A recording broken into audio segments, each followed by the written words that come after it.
You're listening to Season 6 of Three Angry Giant Fans and Jet Fan Podcast, brought to you by Rugged Uncle and Carolina Beer Temple. Join us each week as we go over news and notes of the Jets and Giants, give our pet peeves, and basically just gripe about our team's dismal performances as of late. Also go to our website, angryfootballfans.com, and download our podcast wherever you get your podcasts.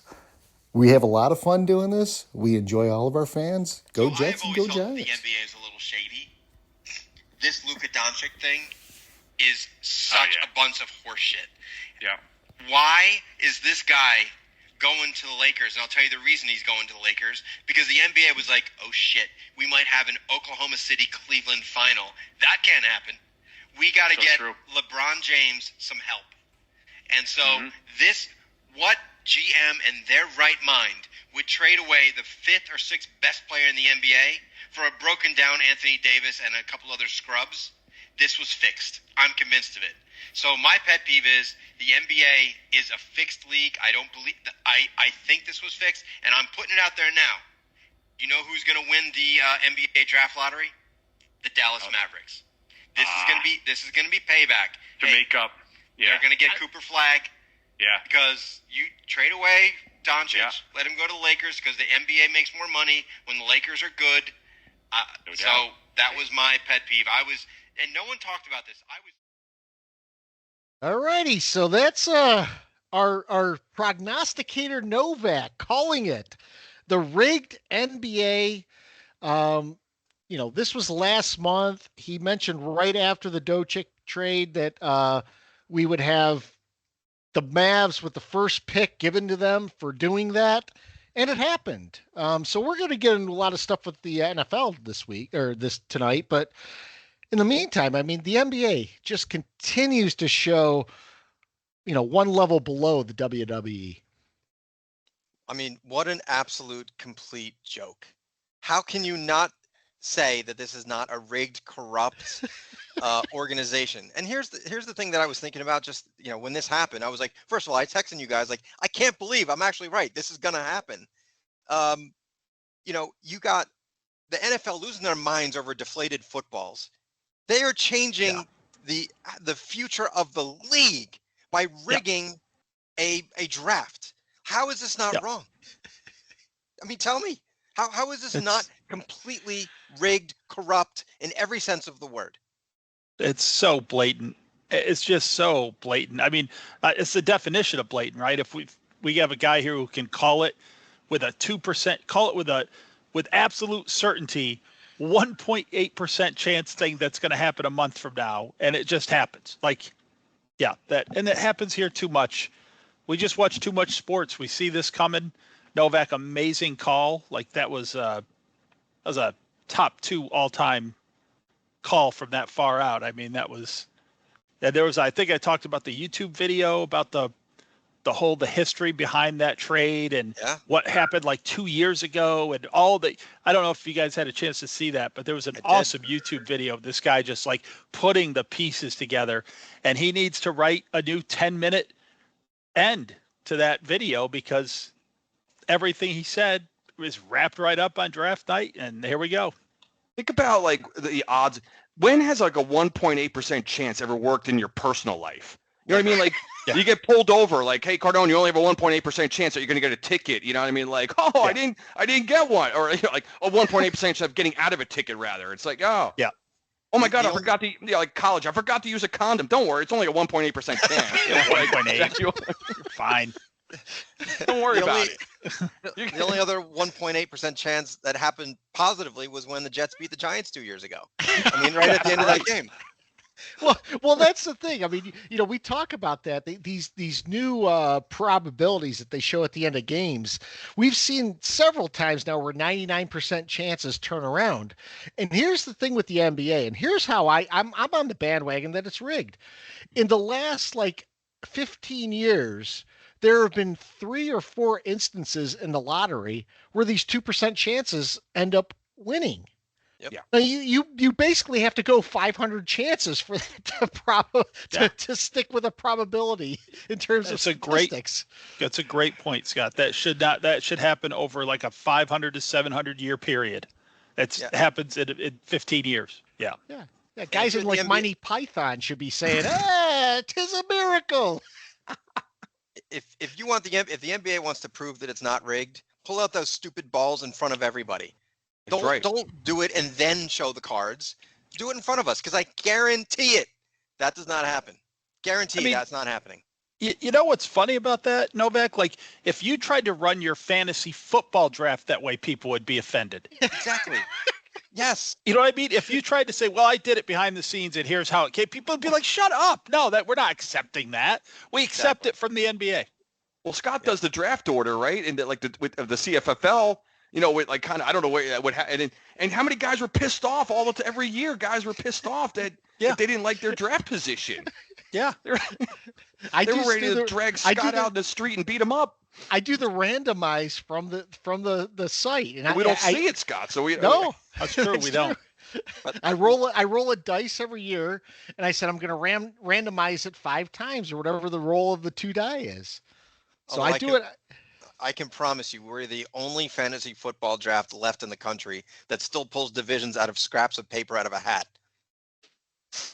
I mean, there's no doubt in my mind.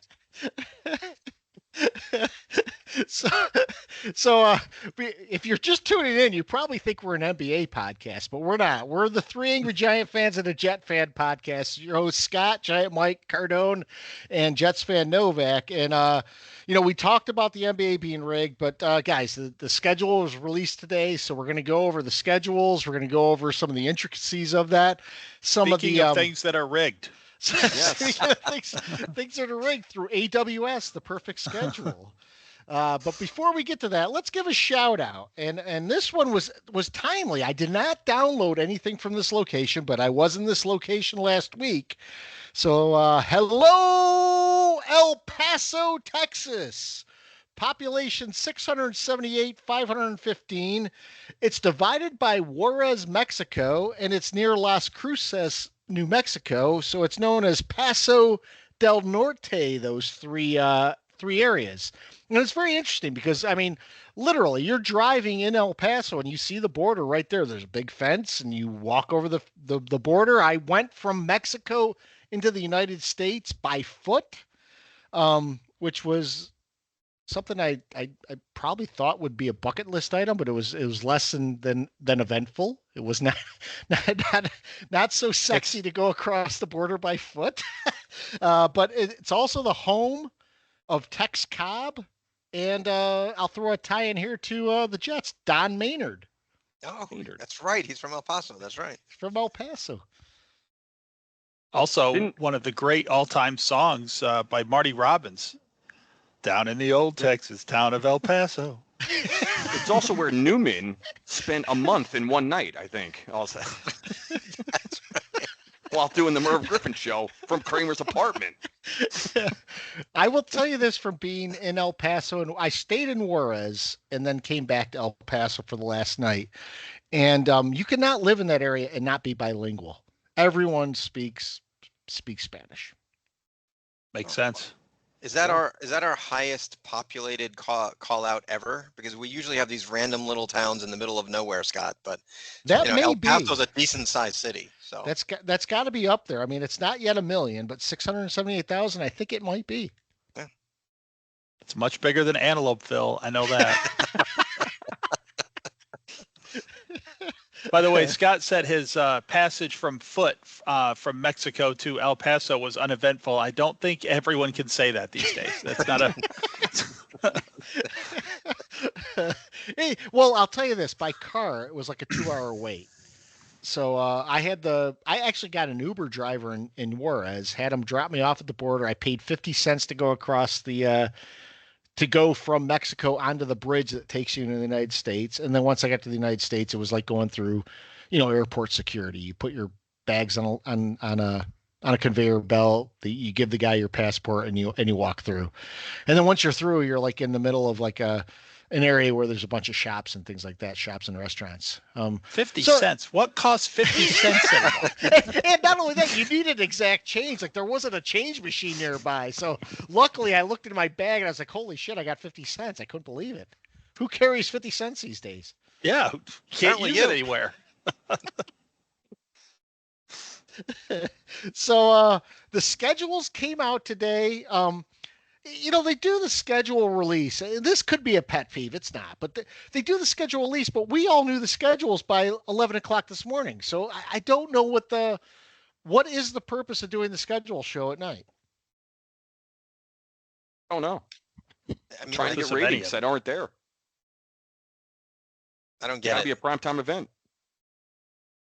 The leaks come out, the schedule, we get it before ever get the prime time. So they got to just do away with that. I don't know what they're going to do. I don't know. I don't know why the schedule release at all is an event. They made a show out of it, but everyone knew before going into the show. I didn't watch the show, to be honest with you. Yeah, those two things can't both exist. They either need to keep a tighter lid on it and then have a show, or just not have a show, like the way our whole life, just one day, oh look, the schedule's out. So I don't know which side of that is a bigger pet peeve, that they made it an event or that the event is meaningless because everything leaks before the event. It's pet peeves. It's raining pet peeves on that. I mean, we all know who the teams are playing. I mean, that's the thing. I mean, it's like we're just, we make a bigger deal of this because you guys have every reason to be frustrated for this year, but it's just the dumbest idea. Like, let's have a schedule release and then we'll slowly leak shit out for a week. It's so stupid. Like, just let the damn thing out at the same time. Agreed. So why are we doing a whole podcast about it then? Well, we always do the podcast of the schedule release. The thing is, we do it after we know it. We don't leak it. We didn't come on last week, give 3 teasers, and then come back on this week, which is what the NFL basically does. But let's go through the Giants schedule first. So Giants, again, we will talk about the idea of a fair schedule, this, that, and the other thing. But the Giants open up with 2 divisional road games, Washington and Dallas. And then they get 2 home games, Kansas City on Sunday Night Football and the Chargers after that. Then they go on the road to New Orleans, host Philly on Monday Night Football, go on the road to Denver, on the road to Philly. So Philly 2 times in 3 weeks, which I'll get to in a minute. Then they play San Francisco at home, go to Chicago, Green Bay at home, go to Detroit. Then they host. Oh, no. Then they're at New England for a Monday night game, a Monday Night Football game against the New England Patriots. I don't know if someone wanted people to pull their eyes out or what. I don't know. Just an odd game. Yeah. Awful. And then there's a bye. Then they have Washington at home, Minnesota at home, at the Raiders, and then they finish with Dallas at home. So, guys, 2 things about that. They start on the road at divisional opponents. They get the Super Bowl runner-up on Sunday Night Football. They play Philly 2 times in 3 weeks, including one on Monday Night Football. So they get both the runner-up and the Super Bowl champion on primetime games. And, they play the Central Division, or the NFC North Division, pretty much back to back to back there for a little bit. I'm not sure what to make of the schedule. I think they have a realistic opportunity to go 0-4, though. Looking at it. Oh, I'm fired up and pissed off right out of the gate. I was trying to go back and look at Pro Football Reference. I want to know how many teams, 32 teams, and that's including the yucks like the Jaguars and those kind of franchises. Who opens up with 2 division road games? Who does that in the NFL? They couldn't at least give us Washington maybe at home and then at Dallas? And why do we always have to be at Dallas either week 1 or week 2? I went back and looked at the last 10 years. We've been at Dallas week 1 or 2, like 11 of the last 10 years. I know it's mathematically impossible, but that's what it felt. That's what it looked like. Right out of the gate, 2 division road games. You know how many times, and it's unbelievable how many. We know about their 0-2 starts, right? Their recent history with that. Do you guys know how many times they've won week 1 in the last 13 years? Take a guess. 13 years. I think one time against the Titans. It's good call. It's actually twice, Scott. The only other one is the other year we made the playoffs in 2016. 2 times we've won week 1. I mean, and that's just because they're a shitty football team. But the NFL, once again, not doing the Giants any favors. We know we have a tough slate just by virtue of the opponents. There's no reason why they can't throw in. And then by the way, Dallas week 2, they're also getting they're getting the mini bye 10 days because they play opening night. So they're playing on a Thursday night, get to go their home opener, sit there and wait for the Giants after a road game in Washington. Bullshit. There's my opening thoughts, Scott. That's only 2 weeks out of the 17, so we can keep going. But I mean, for me, it's the same. The one thing I appreciate about the schedule is we're week 1, we're on Sunday at 1:00. Novak will have more to talk about when we get to the Jets schedule and the 1:00 starts. So, it seems like it's been a while since we've done that. They've always got us on Sunday night or Monday night or Thursday night for that first week. So at least we get to ease ourselves into the season with a nice 1:00 Sunday game against a very tough opponent, Washington, at their place, as Cardone mentioned, and then, turn right around and go out to Dallas. Someone else is going to, I tried today to do the research on that. Someone else is going to have to do it. I'm just looking for one other time in recent memory that a team opened up with 2 division games on the road. I just don't, if you're making a chart of things that are unfair, that you want to say, okay, when the schedule comes, when we start forming up the schedule, here's the things we want to avoid. I would think something like that would be on that chart, and then when you play a division team, which we do later in the year, 2 out of 3 weeks, which they've thrown at us a lot lately.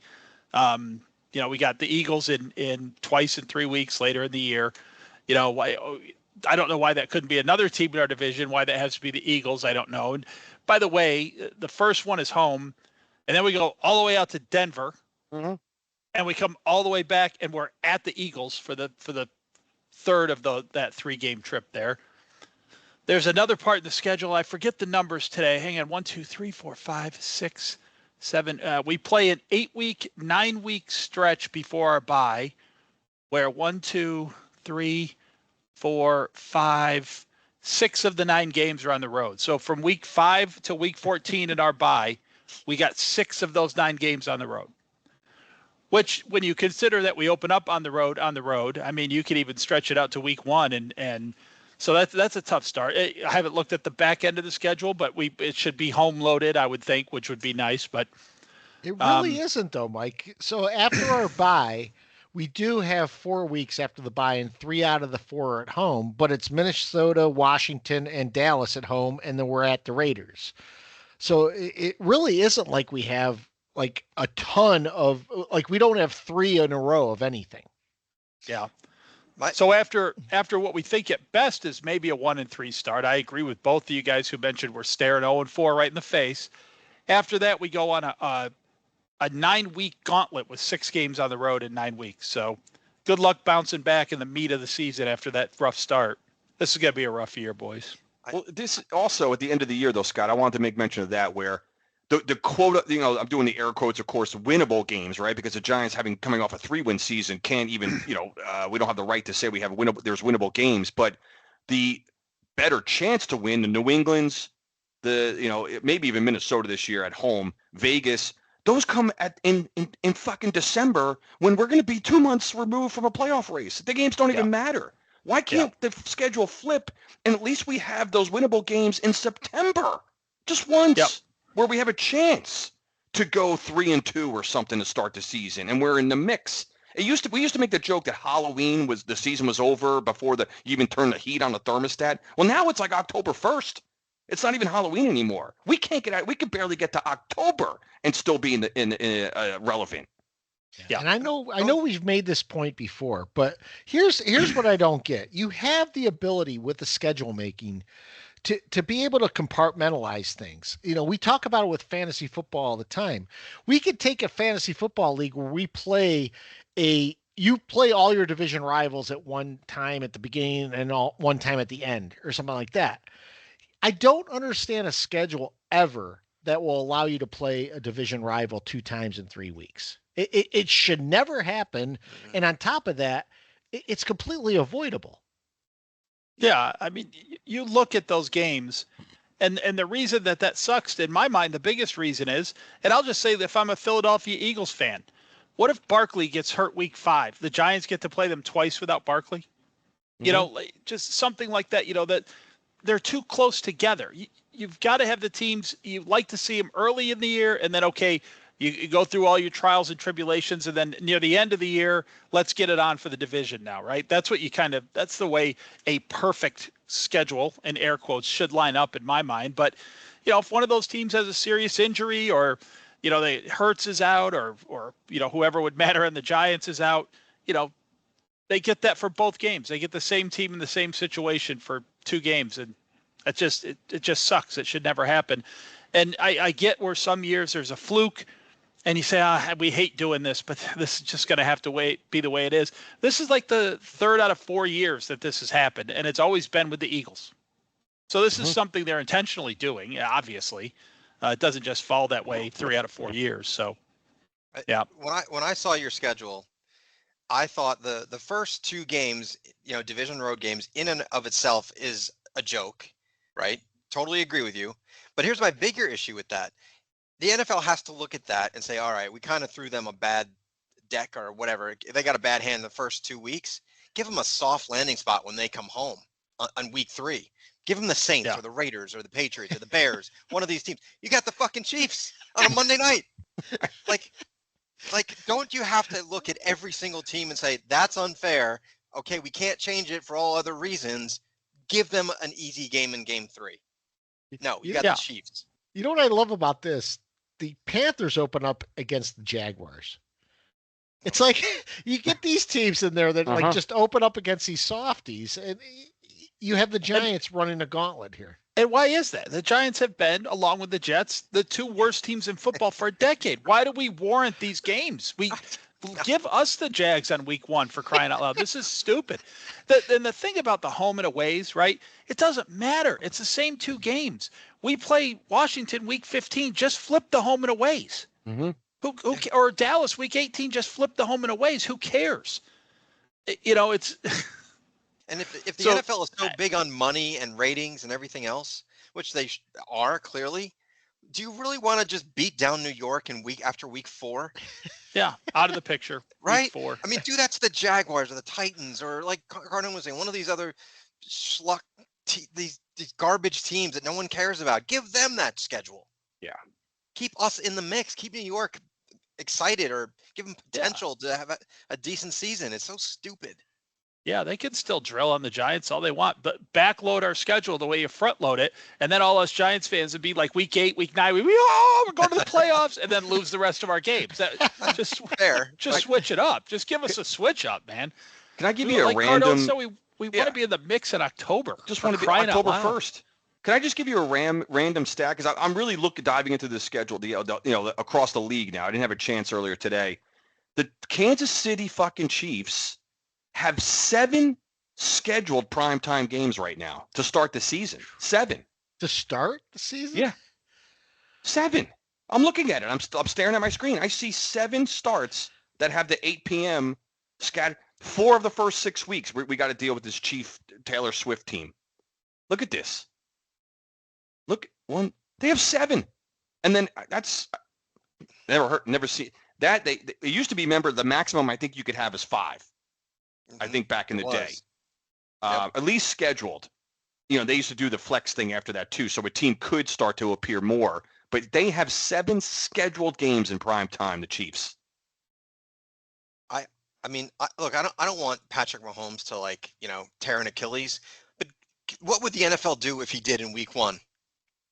I mean, no, they're on every holiday, they're on every primetime game.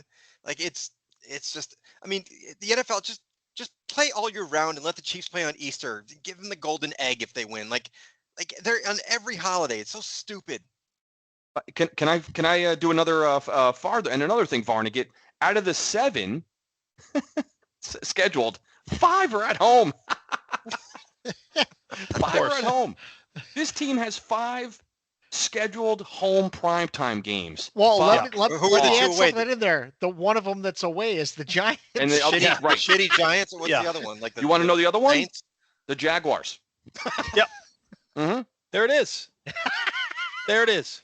They have home primetime games against the Clippers, the Lions, the Redskins, the Texans, and the Broncos. 5 primetime home games. Knock it off. And their 2 away are the Giants and the Jaguars. Yep. Giants and Jags. Duval and Met Death. Basically Duval. 7 home primetime games. Yeah, basically 7 home primetime games. Right. Yeah. Mm-hmm.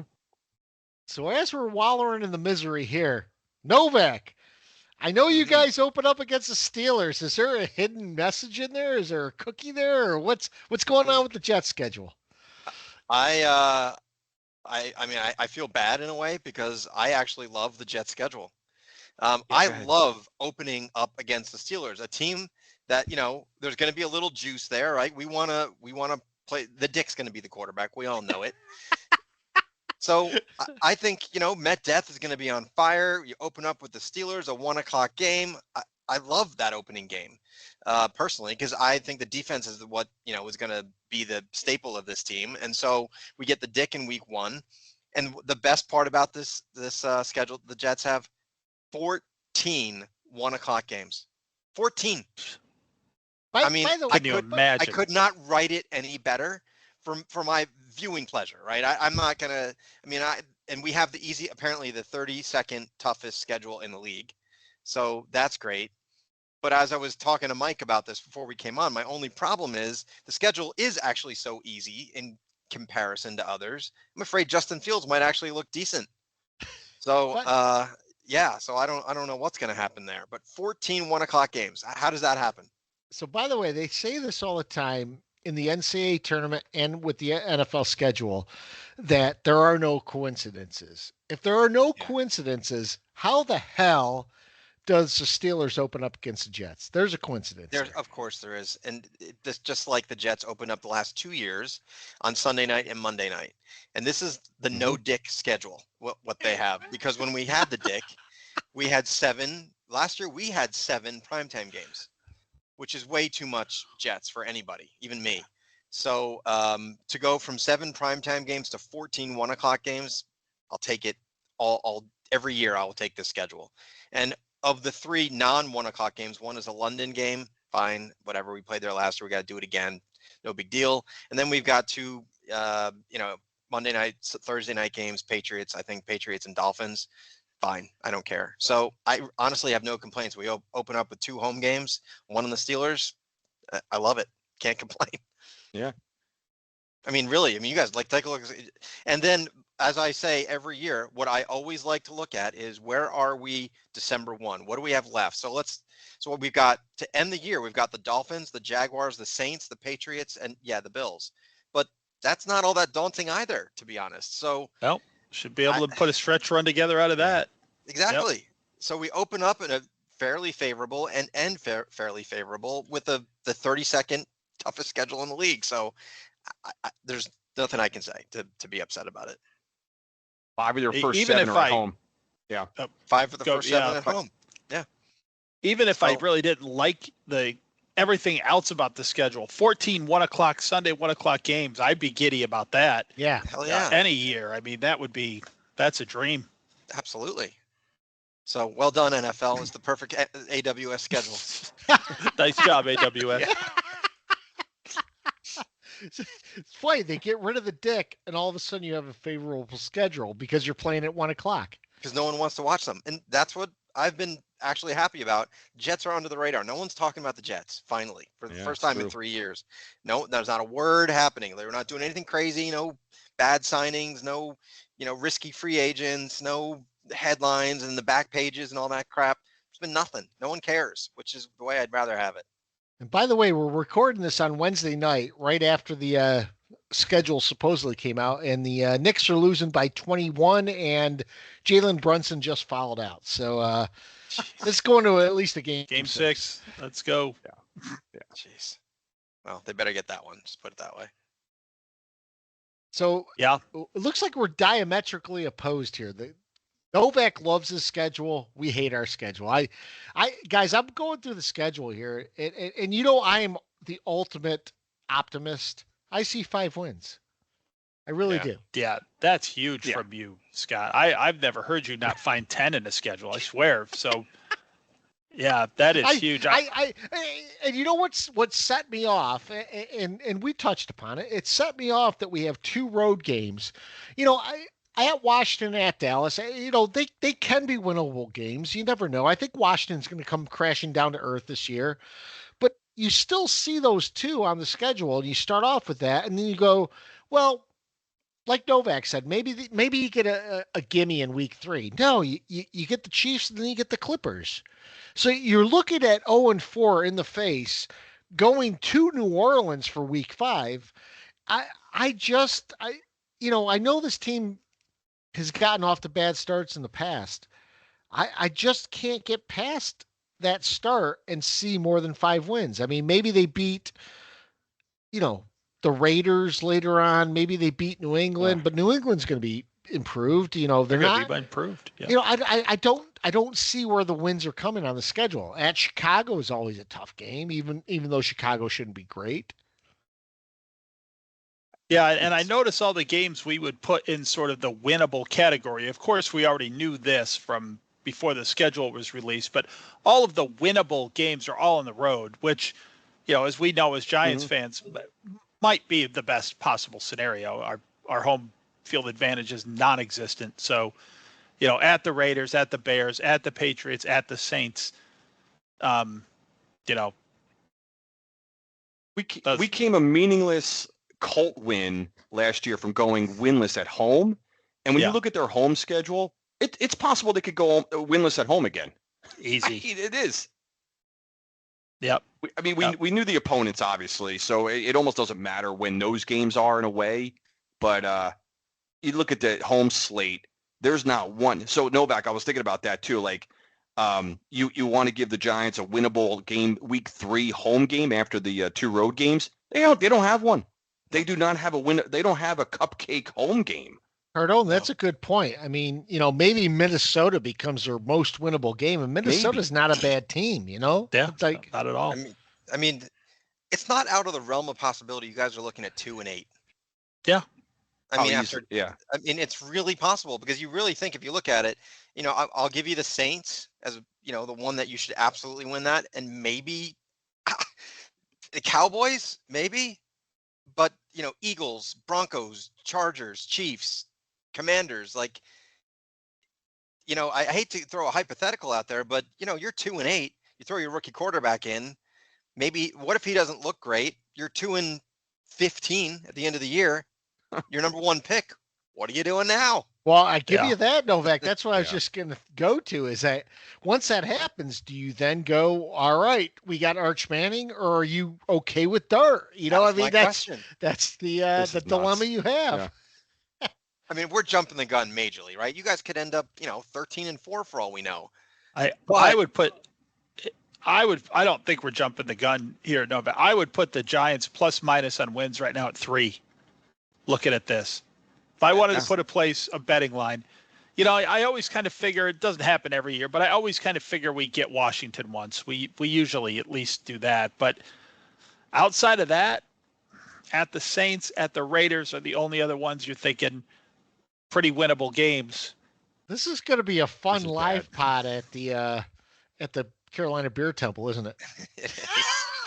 Yes. There's gonna be... We're gonna be heckled by Carolina Panther fans. Rightfully so. I also love that our bye week comes like after the season. Yeah. You know, I was scrolling down, scrolling. I'm like, where's the bye week? Our bye week is playoff week 2.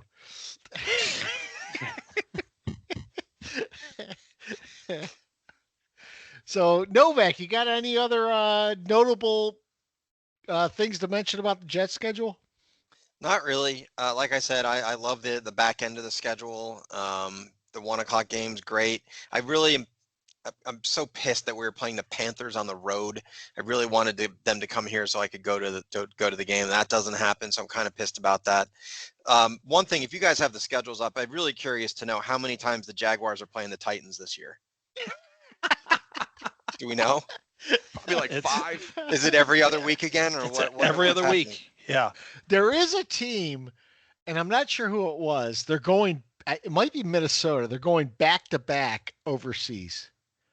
Yeah, I saw can't. that. Oh. I can't remember who it is now. But They're going there to is a- Dublin and London or something Yeah, like that. there's I a think team it is. going- I think it is Minnesota. yeah. Which Mind-numbingly stupid. Wow. it is. The amount of international games is out of control. And guys, I put this in the text earlier, but and I know Peacock was texting me earlier about this too. But the NFL has a game now where the Cowboys and Chiefs are going to play on Thanksgiving Day. And you would think that this game is like bigger than the Super Bowl itself, the way they've been hyping it up already. It is a Thanksgiving Day game between non-conference rivals. Rivals. I don't get how this becomes a talking point before the season. The Cowboys have not been relevant in how many years, and yet we're building this up already. And this doesn't even take into account the games that are going to be on Peacock, Amazon, all those other ones that are happening. It's just going to be insufferable. The amount of cliches that are going to be thrown out about the Cowboys and Indians, on Thanksgiving, and Oh, it's just, and the Taylor Swift crap. Like the thing with the Chiefs is like, can the NFL just get over it? Like No. the Taylor Swift thing, like it's the rinse repeat yet again. The same thing. The Chiefs and the Eagles, and can we just anoint a new team, please? I'm so tired of it. Well, the Chiefs are trying to take over Christmas Day now, right? Isn't that what they? Yes. Is that official? And I've already missed it. I don't know. I think that's the thing. Yes. Yeah. They're on a Christmas yet again with that stupid cake that they had at the end instead of the God, that's turducken. right. And they got to make something of it, and just NFL, go away. It's funny how we like tradition, but we don't feel like the tradition's being upheld at all No. on these things. Well, it's because it's made up phony stuff that they're trying to make a tradition, and that is not how traditions happen. It's not. You don't force a tradition down someone's throat until they just can't take it anymore, and then now it's just a tradition. It's just something that happened organically, and it's like, yeah, let's do that every year then, and this is just so forced and phony, and we'll change the turducken out for a cake. Oh, we're so original, little fucking cake footballs. Like it was, they will beat a horse. I mean, they're to death, this league. Terrible. So, you guys got any pet peeves this week? Should I start, or you guys want to start? You're the host, man. You go go ahead, wherever we Scotty, want. brother. Yep. I'm actually going to start this week because I think Cardone might be the only one that hasn't done this yet. But one of the pet peeves is myself. So I know Mike and Novak have done this. We have. It's myself, because there's this whole genre out there called Yacht Rock that I didn't know about until I watched this documentary called Yacht Rock, the documentary. And it opened my eyes to what Yacht Rock was. It's all that stuff you guys kill me about at fantasy football, with Toto being played. Toto, by the way, I love Yacht Rock. These fucking guys in Toto, they were on every album in the 80s. Them and Michael McDonald doing supporting vocals, everything else. I didn't know Yacht Rock existed. And now I'm finding like Yacht Rock rules are even giving me a pet peeve, because I'm listening to the Yacht Rock like station on Sirius, and they're playing like Hall & Oates. Well, Hall & Oates is in Yacht Rock. They're from the East Coast. They're from Pennsylvania. You can't have Yacht Rock with Hall & Oates, as good as Maneater is. You can't do that. So I'm beside myself, because I love that era of music. I love the fact that these guys were non-photogenic, and MTV ruined them until they came back and did like soundtracks like Kenny Loggins did with Top Gun and Footloose, and Michael McDonald, was giving his dulcet tones everywhere. It's crazy. And all I know is that Steely Dan, the guys in Steely Dan, like Walter Fagan. Becker and David or Donald Fagen, Fagen. they're Yep. fucking assholes. Yeah, Donald Fagen's a real ass. That's all proved to me. So yeah, I'm my pet peeve, my first pet peeve is myself because I love Yacht Rock. Yacht Rock is my generation. Watching Christopher Cross just standing there playing a guitar, singing a song, whether it's Arthur's theme or anything else, is fantastic. And by the way, the guy was a dope dealer, which I never knew. So this is great. My pet peeve is that Scott is finding out in 2025 about Yacht Rock, by the way. Exactly. That's why I'm mad at myself. This thing existed for a while. I'm mad That's at myself. crazy. I've been to concerts in town for Yacht Rock, man. I like It's a thing. I've Yacht had that Rock is great. station on Pandora for like 15 years. Yeah, Channel it's 15 on awesome. Sirius XM. Exactly. To roll back to the beginning a little bit, Scott. We all love Yacht Rock. A fantasy draft is not the place for Yacht Rock. There's a place and a time, and it's Mike not is the fantasy absolutely draft. right.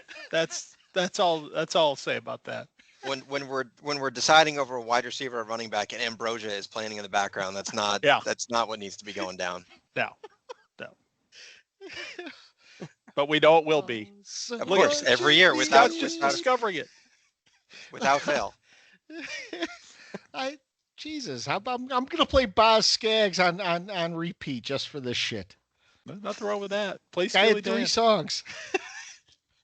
So my second pet peeve, because I was mad at myself. I can't just deal with myself. It's the stark difference between the hockey playoffs and the NBA playoffs. So we're watching the NBA playoffs. I have it on right here. I was talking about the Knicks earlier. Guys, the NBA playoffs is nothing but guys going down court, pulling up and throwing three-pointers out of their ass. The NHL hockey playoffs, it's the best hockey you've seen all year, minute after minute, throughout the time that the playoffs start till the end of the Stanley Cup. It is like night and day in terms of competitiveness. And one thing I love about the NHL playoffs is that I can watch a goddamn game between Winnipeg and Dallas and not be bored. I can't sit through a game of like the Cavaliers and someone else. It's like I just am not enthralled by the NBA. But in the NHL, I can watch anything that's going on. So true. Nothing like the NHL playoffs. Yeah, In a one-goal game, overtime games, nothing like it, man. It's the best. There is nothing better, nothing in sports than Game 7 overtime hockey. There's nothing. I don't care what team are playing. Winnipeg, Dallas, that game, whatever. I think that was the one I watched where they scored in like the last 6 seconds. Like you cannot get better than that. Cannot. Actually, I think there was a first round game where Winnipeg came back against the Blues. Yeah, against the Blues. Yeah. Amazing hockey. Like you had people standing outside of Winnipeg somewhere in a corridor, like just going, like they do the crowd shot where everyone's like whooping it up. I would just pay to be part of that. Just pay. You really segued into mine, so you sort of danced on it a little bit. So I'm gonna throw myself out there as going next because it's the perfect segue. Go ahead. Is that okay? Do it. Yeah, go ahead. So my pet peeve. It's not. It's Yacht Rock based. It is well. No, it is not Yacht Rock based. But it has to do with sports and not necessarily the NFL.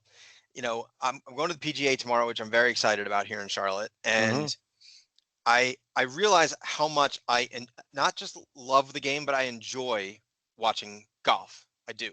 And I love it. And the other day I was watching, I was enjoying it. I was relaxed, I was happy, it was fun. And I'm asking myself, like, why am I enjoying this so much more than when I watch these other sports? And I'm going all Scott here. It's officiating. There's no officiating in golf, right? I mean, yes, they have rules officials. That's bullshit. That's not what we're talking about. But the officiating in every sport now, even hockey to some extent, baseball now. You can't watch baseball without someone complaining about a tag or a strike, or is it in the box, out of the box. Football, it's every play is being scrutinized, and you get angry about it. You get frustrated. Basketball's the worst. The Knicks were just getting robbed the other night, and I was just so angry and frustrated and annoyed at the whole situation. So my pet peeve is just that officiating and replay and players complaining to the officials and everything else has taken over sports to the point where it's almost insufferable at this point, which is why I love golf so much. It's an individual sport. It's only you. You can't blame somebody else but yourself if you don't win. And I think that's what it is. I think I've come to the conclusion it's just the officiating is just so bad in every sport. Football is the worst, and I don't think it's close. But I think NBA is a close second, baseball is third, and then hockey is fourth. It's just terrible. That's a great one, Novak. I never thought about that. Like I never look at golf and come away and say, you know what? There's controversy. There's never really controversy in golf because you don't have that, independent third party or whatever deciding things. Never. The ball goes in the cup or it doesn't. Yeah. You're either good enough on your own. There's no one to blame but yourself. And it's all about your skill and talent, not someone else deciding whether or not you're going to win or not. And the officiating is just, like I said, just taking over every sport. So that's my pet peeve. Cool. I love that I've never kind of tied those things together. That's why golf is great. It's, yeah, I imagine if NFL merged with golf, it would be like putts could be close enough. The official just comes out and goes, birdie, and just signals it. It didn't go in the cup. Like, yeah, birdie, move the chains. Let's go. They move the tee boxes up for the best players, all of that. Yeah. Imagine if golf, if like the NBA was like golf. Like golf, they call penalties on themselves. Can you imagine in the NBA, like I got him, like I'll pick up basketball. I got him. Yeah, I got him. Yeah. At least you wouldn't have this from every guy like who didn't get that LeBron face with his palms up after there's no foul called. Guys were calling fouls on themselves like golf. I mean, I love Josh Hart's my favorite player, but that guy like murdered someone basically the other night, and he was like, "What? Me?"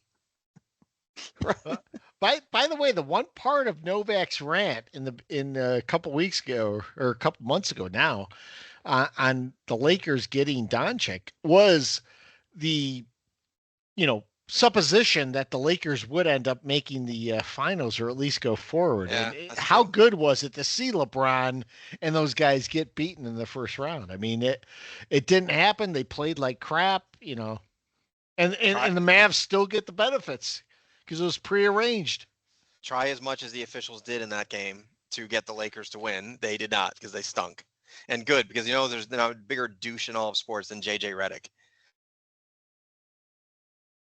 Mike, pet peeve? Yeah, my pet peeve, I don't think I've ever done this one specifically before, but it's ESPN.com. Both the app on the phone is actually worse, and that's because the information is probably crowded together more. But man, ESPN knows why people come to their site. Don't make me weed through WNBA scores to figure out. They try to force us which sports we should care about. And it's like, you're scrolling across the top, you go to the app, you hit scores, and it's like WNBA, fishing, golf, NASCAR. I'm like, oh, there's NFL. Oh, great. Why do they do that? Just we live in such a crazy world now where like you would think these sites, and it's not just ESPN, there's some other sports ones that do the same thing, but you would think they would be like, we got to give we want to drive clicks. We got to have people coming back. We got to, no, they bury the lead because they're trying to prop up other sports. And it drives me insane. Not just that, but I mean, just the big story on ESPN right now, other than the Knicks just getting blown out, is a link to every team's social media schedule reveal videos. And it's like, come on, man. I mean, is that what we're doing? And then there's a story here. This is a great one. So it's talking about Boston and Golden State, how they're in a 3-1 hole. And literally the title of the article says why the 3-1 deficit is so much more dire. More dire than what? more dire than 3-2? No shit, Sherlock. Like, it's absolutely just dumbed down, and the good stuff is hidden. And actually, by the way, the good stuff you got to pay for. You know, you're interested in that article? Guess what? It's got the little lock on it. It's got the little, you must be an ESPN insider. You know, what the hell is it? ESPN insider? What do I get for that? I get to read more stupid, mind-numbing media nonsense. It's ridiculous. I'm tired of it. It's like, you know, when MTV went away, and well, they didn't go away, but they started not playing videos. That's where ESPN is going right now. It's like they're just a couple years away from barely showing sports. Oh yeah. We need another. We just do. We need another main sports network. I think people would flock to it. What I fear is the ESPN is in negotiations to buy the NFL network. I do not want that to happen. Do not want the that to NFL happen. network's a pretty good network, man. I enjoy the stuff they have on NFL Network. I do too. Yeah, they got some good stuff. ESPN is owned by Disney too, isn't it? They're just like ABC and Disney. They're just eating up everything and destroying it, including Star Wars. Come on, man. Ruining my life. I actually love that pet peeve because I thought the same thing, Mike. The other day I went on there and it was like something about Paige Beckers in a preseason WNBA was like the first link. Like, who the hell that's what cares? they do. And I mean, maybe this is the point, but did you guys know the X Games are coming up? Guess what? I know because I click ESPN.com every now and then. I have to get the freaking X Games shoved down my throat. It gives a crap. I don't even think I know what those are anymore. Really? Is it like a skateboard or something? It's I don't know. skateboarding. Is it just skateboarding or something? Yeah, I don't know. It's also become at the same time, and you guys all know this is already one of my pet peeves. It might as well just be like Caesars.com, by the way, for as much gambling information as you can get from there. It's just Caesars. It's kind of no different than what the four of us grew up with MTV. Like back in the day, MTV was videos, which we loved. I know you guys did. I loved it. I watched MTV all the time. And then it just evolved into just crap reality TV show and stupid ass shows. ESPN's probably going the same direction. Yeah. Except for remote control. Remember the remote control game show they had on MTV? Yeah, that was awesome. I did like that show. I could go down that rabbit hole because in Yacht Rock they talk about how MTV ruined a lot of the Yacht Rock guys because all of a sudden you had to be on camera. You had to be You had to be, Kenny Loggins obviously was not the most photogenic guy. Either was Toto. He was recognizable though, Scott, right? Like, he was recognizable. You would know Kenny Loggins if you saw him. This is going to go down as the Yacht Rock episode for 300 days. This is it. I am fully on the Yacht Rock train. I am. Can you close us out with sailing? Oh, Christopher Cross is sailing. By the way, Cardone's pet peeve yet. By the way, they love the fact that sailing does fit the Yacht Rock genre, even though there's hardly anything there that does that. But the sailing part does. It's one of the few. Songs that does. I think you're being a little tight and selective on what fits in Yacht Rock. Like I like Hall & Oates in Yacht Rock. I'm good with that. I agree. It's a feel. It's a groove. It's a groove. I'm staying true to the documentary because when I listen to it on Sirius, there's a lot of shit out there. Like Sade is on Yacht Rock. Sade is not Yacht Rock. I'm sorry. I'll give you that one. Definitely. Hall & Oates might be, but I'm gonna stick to anything Michael McDonald is. Michael McDonald's been on like 1,348 songs. Just play all of those. There you go. Can we do that? You don't know me, but I'm your bro. I just heard recently that somebody I know, their favorite artist of all time is Sade, and I'm like, what? Their greatest hits? Her greatest hits album? Like what? Doesn't she have one song? And I still can't even remember it. I hear Smooth it, Operator. I know it when it comes on. Smooth Operator. Thank you, Giant Mike. I'm like, what's her greatest hits? Is that one track? Like and then that Smooth Operator extended version, Smooth Operator, techno version.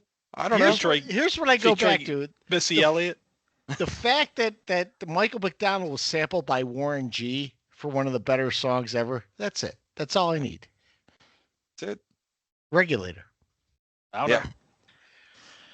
know. Cardone. All Pet right. peeve. Mine's it's a quick one, boys, and it's I'm going to be repeating myself, and it's kind of the theme. And since it's NFL schedule release day, holiday, whatever you want to call this thing, it's virtually almost a holiday now for the NFL, right? We might as well have like a preseason game on this freaking day in the near future. But it's the event that this thing has become, the overselling of it, the over marketing of it, you name it. I'm going through articles today. I'm looking at a couple ones right here, guys. And the first one I see on one of the home pages here, just based on the schedule, the 49ers are back. Trouble for the Cowboys. Let's overreact to the NFL schedule reveal. You're basically you're admitting that you're overreacting to the schedule reveal in the fucking headline. So then you scroll down a little further, the best of NFL schedule reveal, and here it is. Chargers troll NFL teams with Minecraft schedule release. Isman, you were just talking about videos that teams are putting out now. This is a 4-minute, 43-second video that the Chargers put out. I don't even know what this is. As Minecraft edition. So then I'm scrolling, I'm fishing around, I'm going looking at other teams. I landed on the Seahawks page for some reason. Seahawks reveal their schedule in a form of an action figure commercial. What the fuck is going on? This is the National Football League. I won't even tell you about the Giants one, Cardone. It's embarrassing. Well, we got to hear it now. Here's another one, another article here. I guess it's a video. Each NFL team's social media 2025 schedule release. What happened? Did every team put out a video? Is this what happened? Yep. Jesus Started last Christ. year. Yep. I don't remember it last year. This is This is the first year I think every team has gone on board. Yeah. I don't know, man. I just, like we were saying, like when we started the pod tonight, I just want to get the schedule. I want the schedule release in the back, like in the sports section of like the daily news, like it used to be back like in the 80s. Yep. Yeah, like you just got it like in the newspaper. And like, oh, look at this. It was nothing but 1 and 4 o'clock games, right? Because there weren't all these primetime games, wasn't all this Black Friday bullshit and all this stuff. It was just 1 and 4 o'clock games. I can't take it, guys. I just can't take any of the. It's amazing that here we are in May. The schedule just came out. What did I say earlier on the thread? I said the NFL somehow manages to perpetually keep me pissed off all year, every year now. Love to hate the stuff I love. Yep, totally agree. And it could. I mean, what if it gets to the point where Goodell starts coming out on a stage, and week 1 of the NFL 2025-2026 NFL schedule, game 1, Cowboys Eagles Thursday. How far away from that, realistically, do you think we are? Right? I think we're very close. Yeah. The draft reveal is going to be held in Santa Clara this year with 100,000 fans. Get out of here. Why not? So we do have several questions this week. Peacock Corner is back. So he asks, how many games before Dable pulls the string and puts Dart in? And I'll say this. I think the Giants are going to be very conservative with Dart. I think it depends. I mean, we were talking earlier about Giants going 0-4. If the Giants go 0-4, you might see Dart come in. But I think if the Giants are able to sneak by any of these games and go, let's say 3-5 to start, I think you're going to see the Giants continue with that until Dart can play at the end of the year, if at all. That's my personal take. Patrick Mahomes played the final week of his rookie year, and that's it. I don't know if that'll happen with Dart, but I see something similar.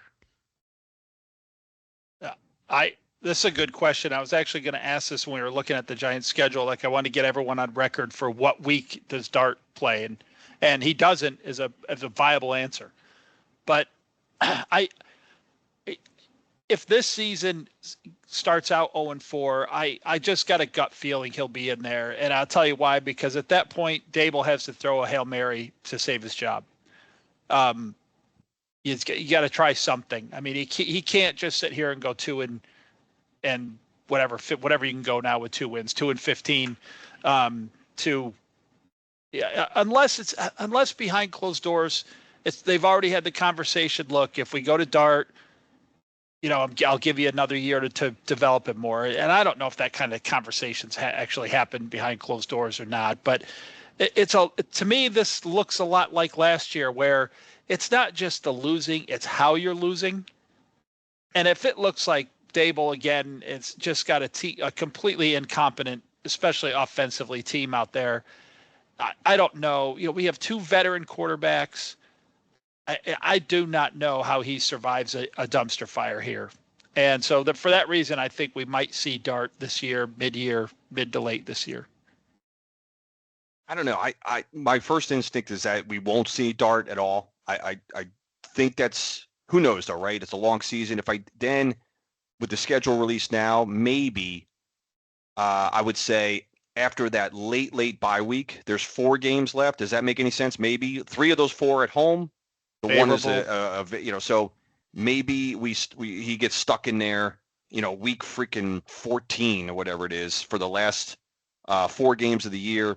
And, at that point, if the Giants are freaking 2-11 or whatever the hell, how many games that is, something like that. Yeah, because the bye comes in week 14. So maybe that's it. I don't know. Other than that, I don't think we see Dart. If Wilson's healthy all year and is not forced to miss games due to injury, I don't know if I think the plan all along, I mean, just, since in the last, since he's been drafted, has been that he's not going to see any action this year.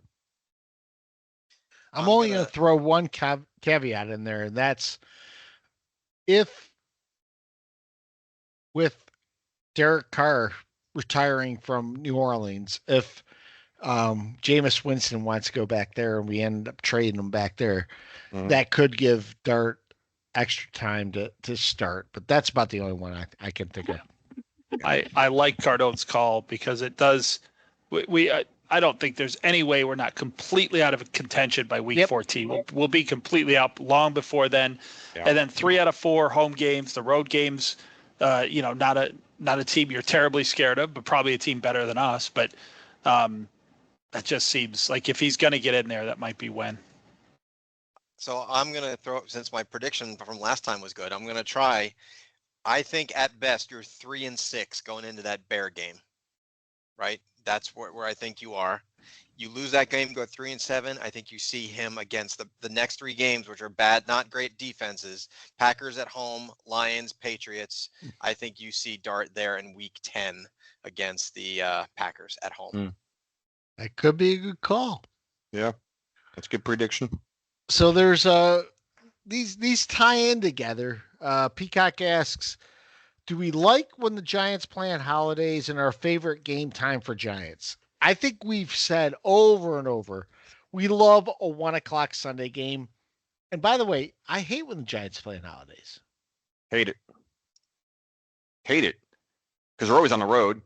Being in the same division as Dallas, that we know that's a road game, obviously. They played on Thanksgiving a lot, never win. I hate holidays. And yeah, if I had my choice, 1:00 Sunday. I don't mind the 4:00 Sunday, but the primetime games, especially how bad we've been in primetime, maybe I'd answer that question differently if the Giants were good in primetime, but as horrific as they've been, can't stand a night game. So give me the 1:00, and 4:00 I don't mind either. Yeah, I'm strictly at 1:00 on Sunday. I don't even like 4. I feel like that's sitting around too long. 1:00 on Sunday, without a doubt. When the Giants were good, I enjoyed them playing on holidays. One of my greatest memories is just blowing up Detroit on that Thanksgiving in like 85 or 84 or something. As a LT running around like a madman out there. But yeah, recently now, no, it's ruined a couple Thanksgivings for me. So yeah. I hate it.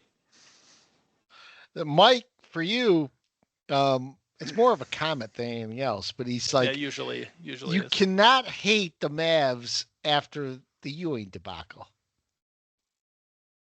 I could not hate the Mavs after the Ewing. After 85. After assuming that Ewing was rigged too.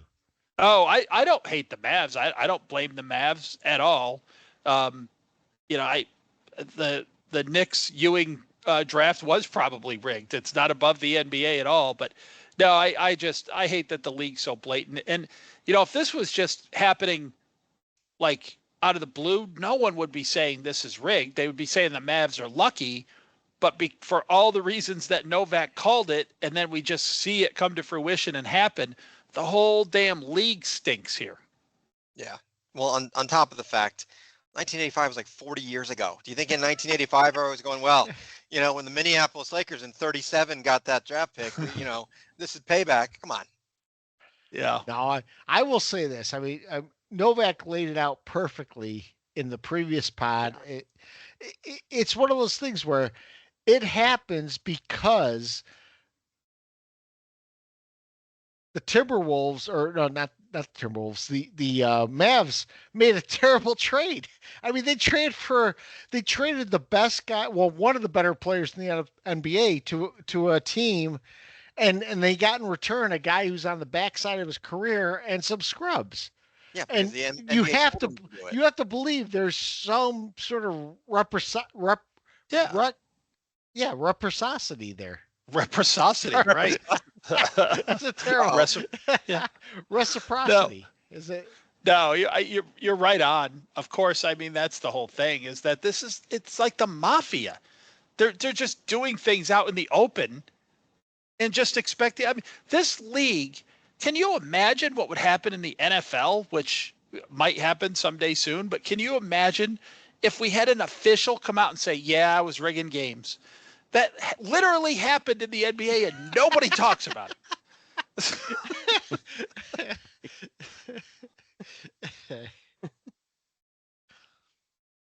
So we have a couple questions for my friend Mike. He asked, was it off-putting for Carter to wonder about getting LT's number 56? Ooh, I wanted to ask you guys about this. I honestly don't think it's off-putting. I mean, if you're someone that's asking if they can have 56, I get it. He's a linebacker from Penn State. He really wants number 11. I think so. So it's more on the Phil Simms side, but it's one of those things where, you're a young guy coming in. Teams with the numbers that are retired, I don't see a big deal about this. I thought it was actually. I disagree to a degree because 56 to the Giants. There's retired, just like Hall of Fame guys. We just went through this with like Eli Manning, like Hall of Fame, right? He's probably like there's guys that are like the top of the top, and then there's guys that are take the Giants for example. Like 56 above any other number. Like 56, in my opinion, should almost be retired across the league. It's like that would be like asking like the Edmonton Oilers, like, hey, can I have 99? Someone coming out of like being drafted by the Edmonton Oilers. To me, 56 for the Giants is like 99 in Gretzky. He's not just the best Giants player of all time. He's arguably the best offensive player in NFL history. So I was thinking Abdul Carter. Now he's a new Giant. I'm gonna hopefully love the guy. But when he asked, I'm like, dude, knock it off. Get the hell out of here, dude. You're not getting that number. And LT, like especially, and also the personality that LT is. He's not going to agree to that. He's not. Now, Simms has come on record, I think, to say, like, yeah, he could have number 11. Now, would you guys agree that 56 and 11, like 50, like as much as I love Simms, like 56 holds the most weight, not only for this franchise, across the league. When you see a 56 running around the NFL, people think of LT, even if it's the freaking, Texans. Yeah. Yeah. That's well said. That's well said. 11 is a Giants sacred number. 56 on the Giants is that's an untouchable. It's number. Off limits, man. And by the way, I saw the way that was asked and the way he kind of said 56 and chuckled. I don't know that he was kind of joking and the media took it and ran with it. Like it seemed like they were just trapping the poor kid. Like that's what they wanted him to say. And then they ran off with their stories and, I'm like, he's like, I don't care if I get 56 or not. But I didn't. I heard the other thing. I heard Simms said no as well. Oh, he did. Okay. I thought some of Simms' family was like, hey, yeah, that should be okay. No, don't it was know. actually Sims that said was okay with it. His family said no. Oh, okay. Oh, So I heard okay. Sims himself said it was okay. Yeah, I thought I heard that. I didn't hear about his family not disagreeing. I guess maybe I Either didn't read that the whole. Yeah. Maybe he used his family a little bit. It's like, listen, I don't Yeah. really want this shit to happen. Oh, man. Can you guys Yeah. make the Can call you guys here? can you guys raise a stink about this? But I agree with Cardone. I think there are numbers. Each sport has a number, and I would say 56 is offense or defense is the first number I think of when I think of football. 99 for hockey, 23 obviously for basketball. You could debate baseball all day long. You know, you could say 7, but it's more of a Seinfeld thing. But you know, I think those are the numbers that you think of when you think of a specific sport. I was surprised that he asked for probably the greatest player of all time, definitely defensive, and you could even put him up there with, you know, both offense and defense. I sort of agree with Mike on that one, on whether he really asked for it or what that, what that interaction really was. But Mike also asks, what rookies are we eager to see this year? So, I mean, I think for the Giants side, I mean, I'm going to talk for myself. I'm looking for Cam Scadaboo. I'm really eager for that. Yes. I am. I'm eager as hell. I want a guy. He's not going to be an impact player, but for the energy he brings, man, this guy I'm excited for. Good call. That was my answer, Scatterbo. Yep. Just because I think, like you said, I think he's that kind of guy that's good.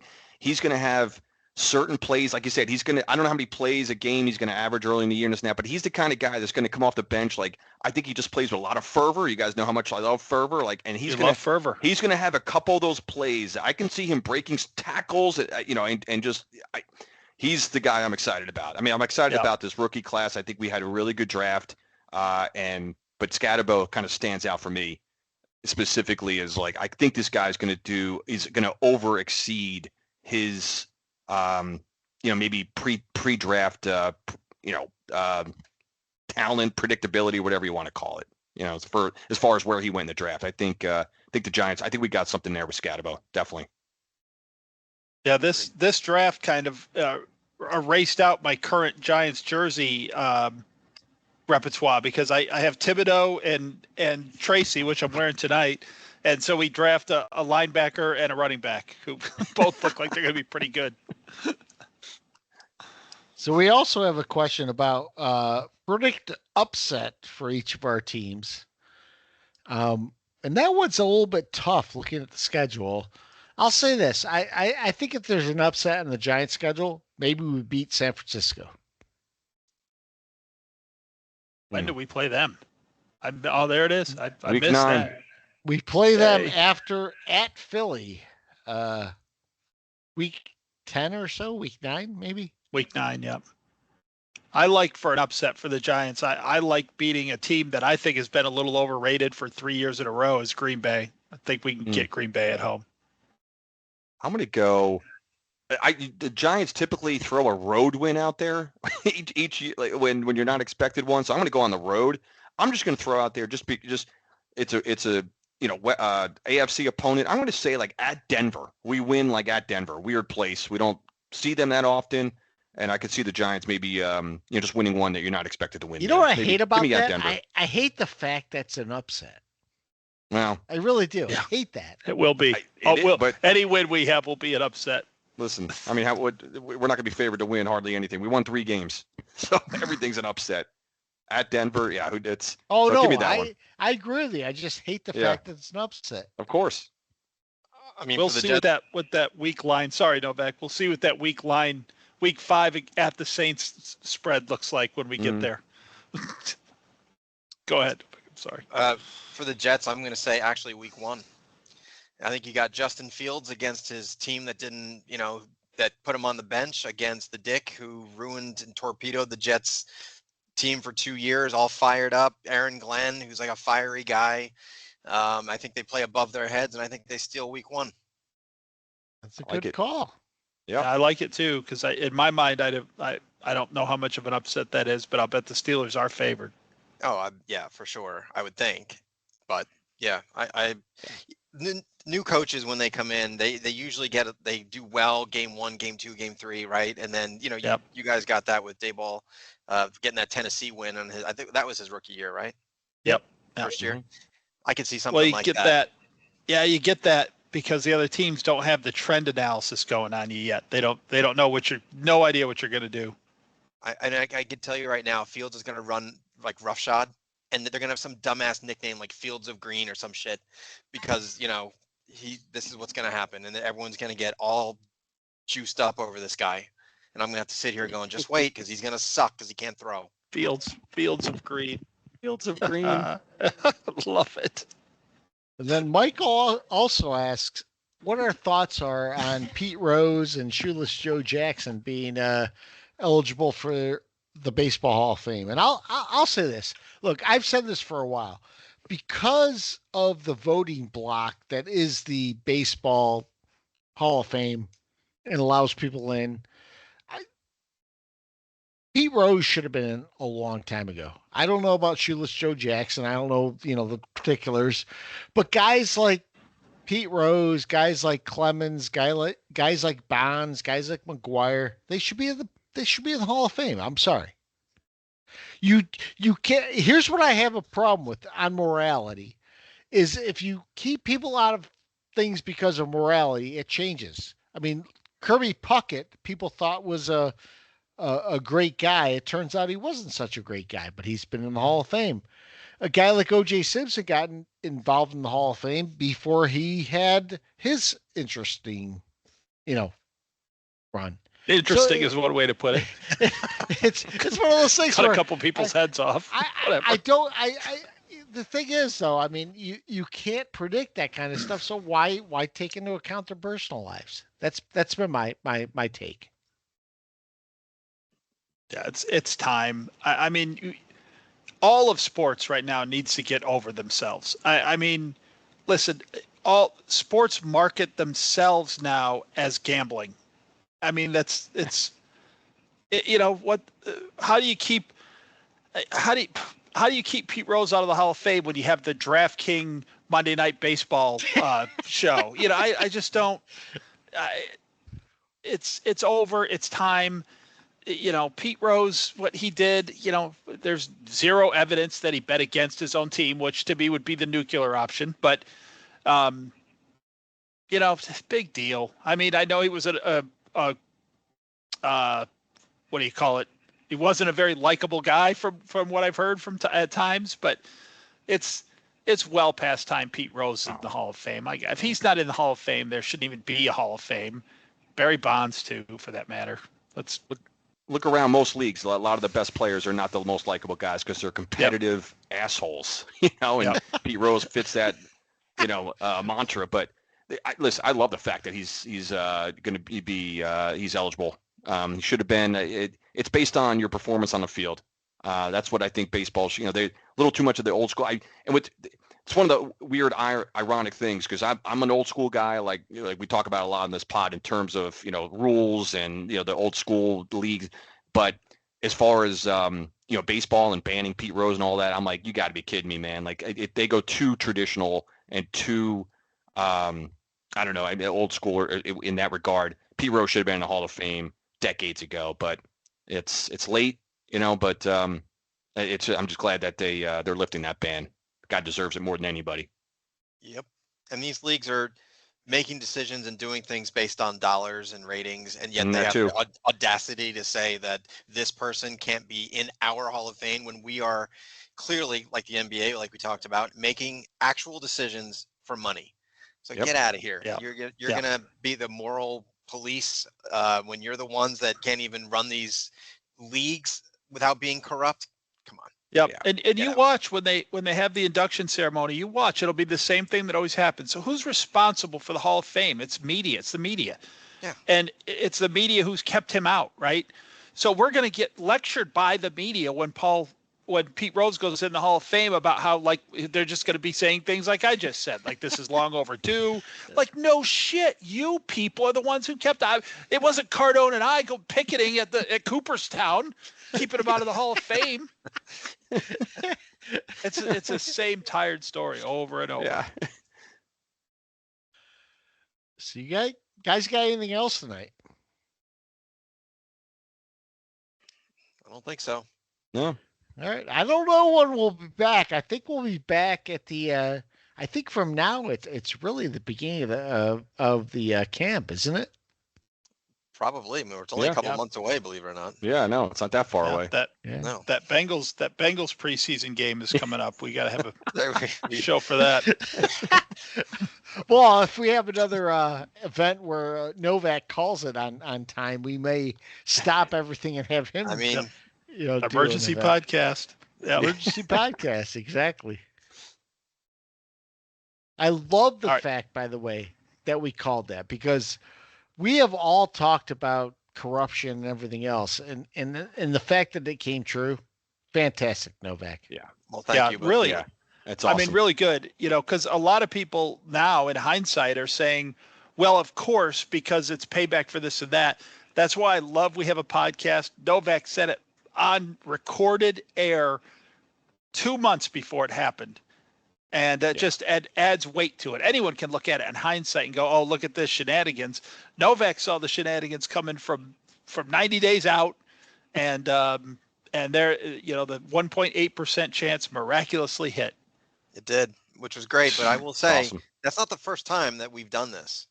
Like we have called stuff many times on this podcast, because unlike a lot of look, we're not the media, we're, it's a fucking podcast, but the reality is you guys have called out a bunch of stuff too that all comes true, whether it's the Chiefs, the Eagles, whether it's crap in the NFL, whether it's the schedule stuff that it's going to happen, or international game.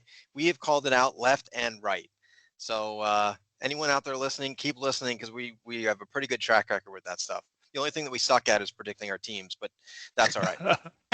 But I'll tell you, what I'm looking for next out of Novak is I'm waiting for the New York Post back page Fields of Green headline after this. I'm telling you, it's going to be some dumbass comment about his running in green. I'm telling you. Or week one, it's going to be like, if Fields has like, more rushing yards than passing yards, which is like his whole career, Fields takes off against the Steelers, because the Jets, pun, so that's coming. It's inevitable. It's going to be something. Yeah. And by the way, guys, let's keep in mind, just watch us. We're going to do a live pod before the podcast starts, and at the beginning of the year, we're going to be at Carolina Beer Temple. So just keep in mind, we're going to put out where we're going to be. We're probably not going to have another podcast until then, so it might be the live podcast before then. No, the live podcast we do right before the regular season, so we will have some. So we might have the preseason one, so that we can get on here and promote the said live podcast for 3 or 4 weeks before we get on and do that, because this year will be bigger and better. It's going to be indoors. It'll be air conditioned. Nice. We'll have the better sound system going. We're going to be upstairs looking down on our throng of fans. So, as it should be. So my only thing is that I'm a little concerned we don't have Megatron this year to do the announcing. So we'll have to get a backup. But he moved to Minnesota. He's a Lions fan. We don't need a Lions fan. Get Darren to get him some tickets. Let's bring him in. I'll get on Darren about that. I'll talk to Darren and see what he can get together. All right, boys. You got anything else tonight? I think we're good. Nope. You can sign us off. All right. We're good to go. We will see you guys before the beginning of the season. We also will give you ample time before we do the live pod at Carolina Beer Temple. But enjoy everyone joining us. And it's been great doing the schedule recap, as well as talking about the NBA finals and everything else that we've done. So, guys, take care. Adios. Yep.